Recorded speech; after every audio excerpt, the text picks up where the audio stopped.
Sir Alec Guinness is best known today as the actor who played Obi-Wan Kenobi in the original Star Wars movie.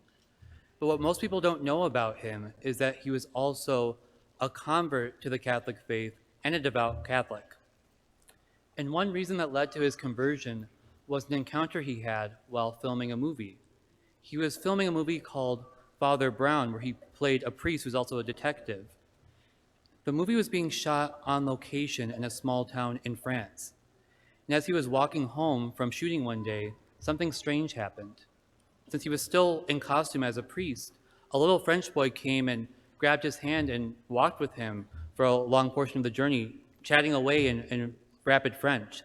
And since Sir Alec Guinness couldn't speak French, he couldn't tell the little boy that he wasn't a priest.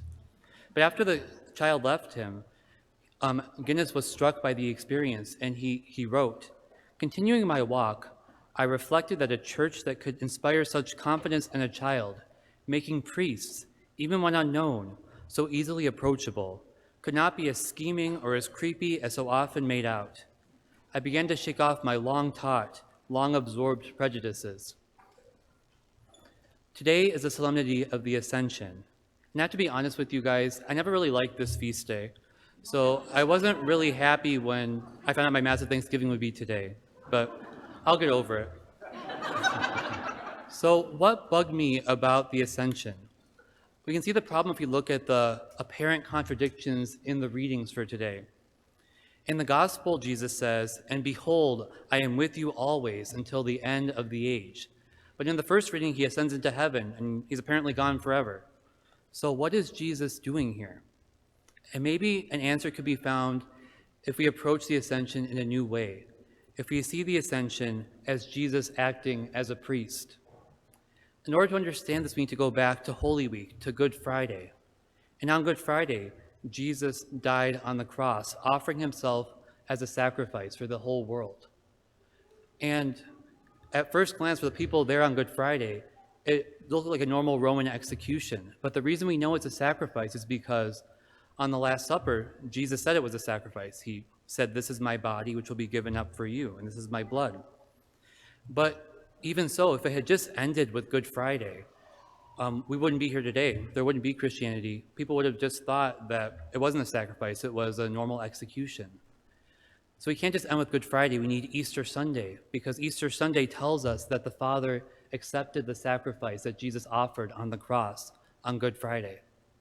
But we also can't end there, because Jesus' mission isn't complete until he ascends into heaven, the feast that we celebrate today.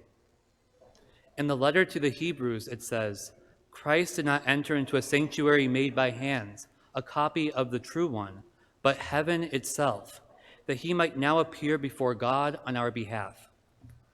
By ascending into heaven, Jesus is like a priest entering into the sanctuary. Or maybe I should say that priests are like Jesus. But unlike the high priest in the temple, Jesus doesn't have to offer many sacrifices over and over again, but he instead offers that one true sacrifice on the cross for all mankind. So Jesus needs to ascend to heaven so that he can be our great high priest and finish the work of our redemption. Sir Alec Guinness became more open to the Catholic faith through priests. When Jesus ascends into heaven, he's acting as a priest. And today we celebrate that we have 4 new priests for the Diocese of Joliet. But is it really all about priests? Sir Alec Guinness didn't choose to become Catholic just because he thought priests were awesome, but really because of who the priest represents, Jesus Christ himself. All priests share in the one priesthood of Jesus Christ. And like Jesus, they don't have to offer numerous sacrifices over and over again.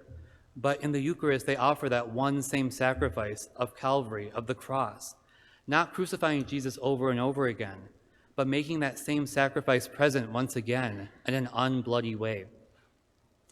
And if they share in the one priesthood of Jesus Christ, it's not to lord it over everyone else in the church.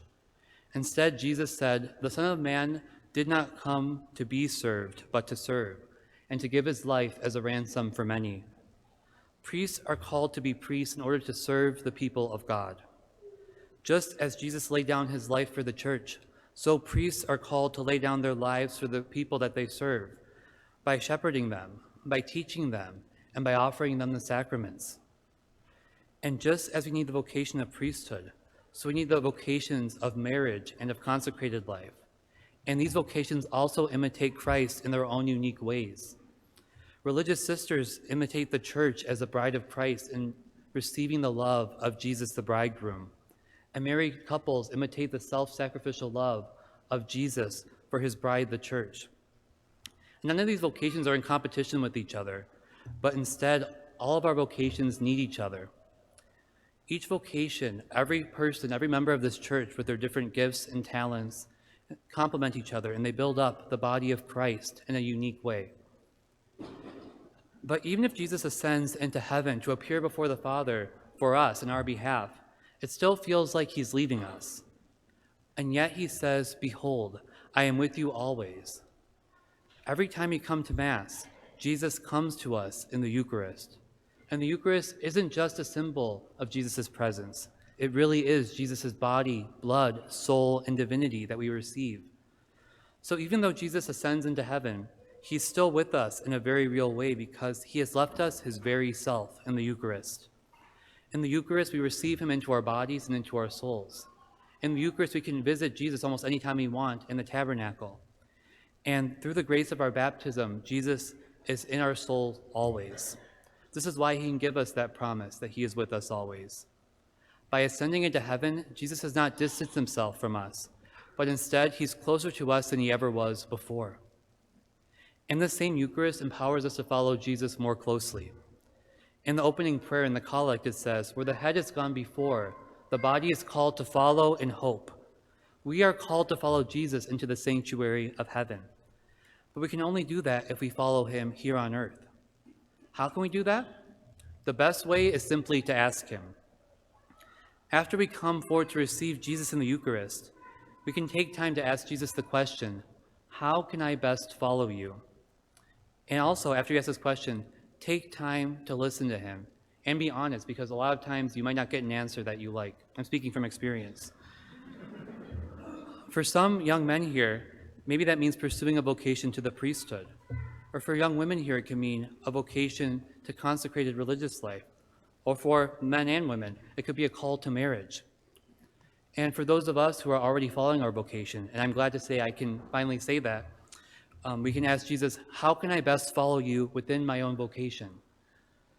It doesn't have to be something big. It can be something small, like committing to 10 minutes every morning for quiet prayer, or maybe offering a sacrifice, like skipping a meal for somebody who's sick, or volunteering to help at a food pantry. We're called to follow Jesus more closely through the vocations that we're already living. Just as God spoke to Sir Alec Guinness through his career as an actor when he played Father Brown, some people say that the reason he took the role of Obi-Wan Kenobi was because of that initial encounter with that little boy. He was a famous actor. He had an Academy Award and many other awards, but he agreed to star in a movie that had no guarantee of success. He actually said that the strong sense of morality is what attracted him to the movie. But I suspect that he felt that playing a Jedi was a lot like playing a priest. And not just because of the robes and everything else, but because of that self-sacrifice. Today we remember that Jesus, our high priest, has ascended into heaven, not to distance himself from us, but to be closer to us than ever before. So as we follow where our head has gone before, let us never forget his promise. And behold, I am with you always, until the end of the age.